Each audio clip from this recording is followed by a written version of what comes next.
this case, however, I can gladly tell you this. Georgetown has changed me, Georgetown has corrected me, and for that, I am better. Let me backtrack a little bit. I first toured the Hilltop, Georgetown's campus, an astounding 6 years ago. I can't really tell you that much about who or what I was as a sophomore in high school, besides the fact that I was pretty quiet, an introvert, and a teenager who totally fell in love with all that Georgetown had to offer. Throughout the rest of high school, Georgetown was my top choice, my #1 school. It was a pretty linear path for me from New Jersey to Georgetown, one that many students here will tell you is not unique, being one of seemingly hundreds of New Jerseyans who call the Hilltop home. But despite what I thought I knew I was getting myself into, I was wrong about this place. In the 4 years since I opened a decision letter, Georgetown has changed me, corrected me. How so?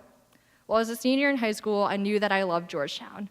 So much so that when I was waiting for my decision result in December, I cried not once, not twice, but 3 times before I even ever picked up the mail and opened the letter. In case you're wondering, the first time was in the parking lot of the YMCA after swim practice before I drove myself home. The second time was at the foot of my driveway when I opened the mailbox and picked up the mail. And the third time was once I got inside my house and sat down at my kitchen table. My parents were completely unsympathetic, and instead they just looked at me and they said, "Have you even opened the letter yet? Why are you crying?" Looking back, I can only tell you I was that stressed about the chance of not getting into Georgetown. And as you might have guessed, I was admitted. The crying was for nothing. However, I thought I knew what I was going to study here, the type of life that I was going to lead, the clubs I would join, the career I would pursue, the classes I would take, and who I would be. Well, plot twist, I was wrong in many, many extraordinary ways. Georgetown stood out to me initially because of its School of Foreign Service. I entered as an international political economy major, enthralled by the government and econ classes, highly interested in politics, and considering a career in the foreign service or whatever else I thought I knew about my life at 18 years old. Well, it took me about 2 econ classes in the span of 2 semesters during my freshman year to realize that I didn't like econ all that much. There was no way I wanted to keep taking those types of classes, let alone harder classes. And I found myself a little less interested in politics and realized that to some degree, I was mistaken about what I thought I wanted to study and do with the rest of my life. Well, that's what college is for. You hear from parents and grandparents and high school teachers. So I changed majors. The government classes that drew me to Georgetown actually ended up being my worst grades here. But beyond academics, Georgetown has forced me to realize that I was wrong about who I thought I was. Georgetown has unearthed some latent parts of me, shone a light on some hobbies that I never thought I would have, changed me into a person that I definitely didn't realize I would become just a few years ago. So like I said earlier, I fell in love with our university after my campus tour. As a freshman, I was eager to apply for our tour guide society, excited to pay the favor forward, and hoping to make an impact on prospective students who might envision themselves here. Spoiler alert, I was rejected from the club, not once, not twice, but 3 times, if you're sensing a theme here, before I gained acceptance in the fall of my sophomore year.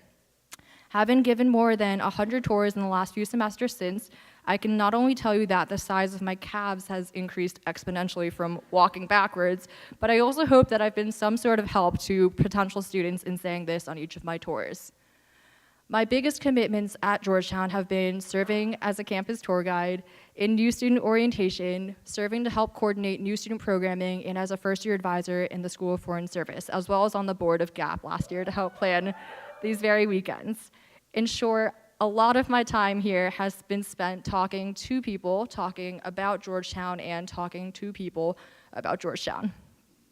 I used to consider myself an introvert. I never raised my hand growing up, too afraid that I'd say the wrong thing, that I would embarrass myself. I wasn't the first mover, and I wasn't super gregarious, and essentially I was just plain shy. "Look at what you do here," said one of my friends after our sophomore year. She was right. Georgetown has broken my personal bubble, corrected me about who I thought I was and what limits I thought I could break. Georgetown has pushed me far and deep out of my comfort zone. Georgetown has made me uncomfortable, defied my expectations, and redefined any stereotype that I had about this place and myself when I was in your shoes. In short, it's been better.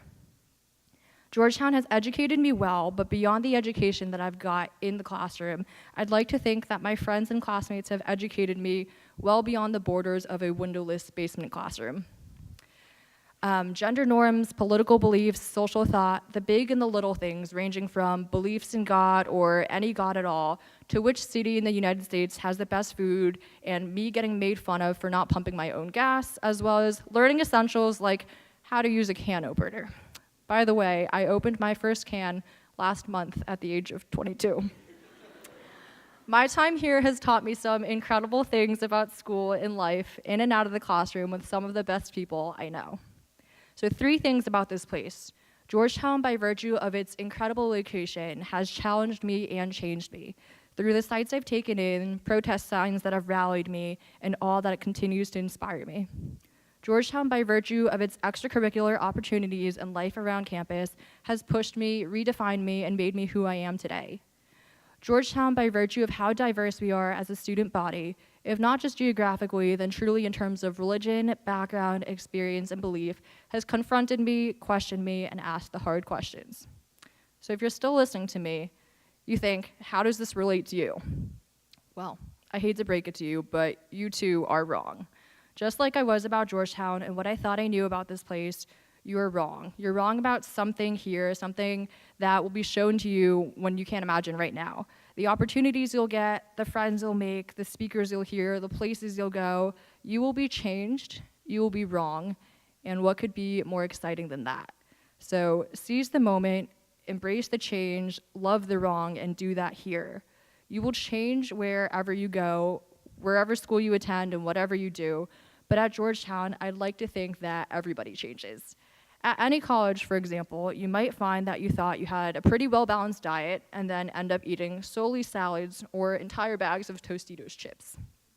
At Georgetown, though, with the best of both worlds in terms of a small-town neighborhood and the excitement of a city, the student-run nature of a campus that springboards you to new chances, and the diversity of life surrounding you here, you will change for sure.